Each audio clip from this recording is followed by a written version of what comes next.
welcome to Medical Dialogues, your daily dose of health and medical news. I'm Roshni Dhar. Let's look at today's top headlines.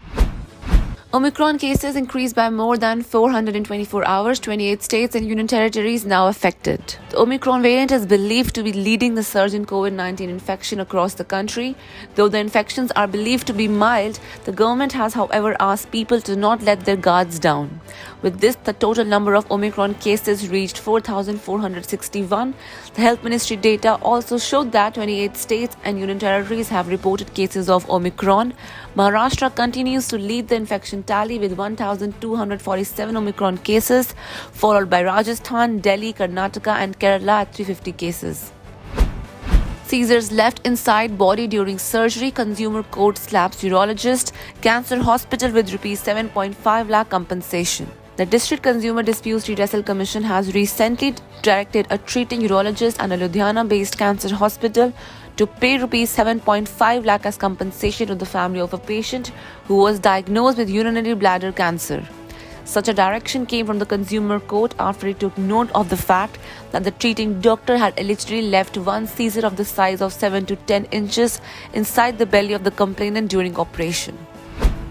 NEET PG 2021 National Board of Examination releases scorecards for all India quota candidates. All applicant candidates for NEET PG 2021 are hereby informed that the individual scorecards with respect to AIQ admissions have been released by the National Board of Examinations.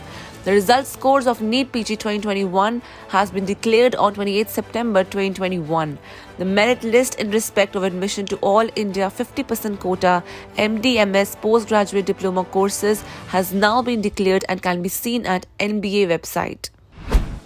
Johnson & Johnson says its single dose protects against breakthrough COVID-19 for up to 6 months. Johnson & Johnson said on Thursday that a real-world study showed its single-shot COVID-19 vaccine protects against breakthrough infections and hospitalizations for up to 6 months.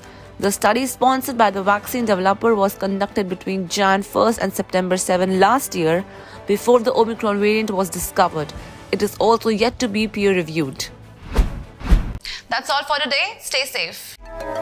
Never miss a medical update from Medical Dialogues. Like, subscribe, and press the bell icon.